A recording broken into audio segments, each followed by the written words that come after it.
मी सागर Mohite, all India panther सेना धुळे जिल्हा अध्यक्ष। गेल्या अनेक वर्षापासून या देशाचे जवान चंदू चव्हाण आणि त्यांची टीम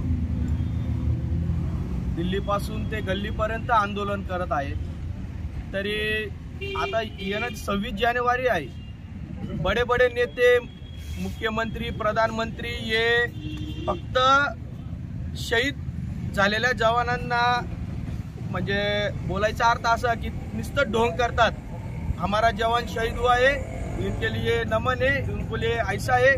तर माझं एक म्हणणे आहे, जे जिवंत असून चंदू चव्हाण आणि त्यांची जी टीम आहे ही शहीद झालेल्या सारखी आहे। गेल्या तीन दिवसापासून त्यांनी अन्नत्याग आंदोलन केलेलं आहे। तरी माझी सरकारला, केंद्र सरकारला विनंती आहे की त्यांना कामावर रुजू करून घ्यावे आणि त्यांच्या ज्या ज्या समस्या असतील, ज्या ज्या त्यांच्या मागण्या आहेत त्या पूर्ण मागण्या मान्य कराव्यात। अन्यथा 26 जानेवारीला मी धुळे चाळीसगाव हायवे हा रास्ता रोको करणार आहे। ऑल इंडिया पॅन्थर सेना धुळे जिल्हा युनिटच्या वतीने हे मी जाहीर करतो। जय भीम, जय शिवराय, जय जवान, जय किसान।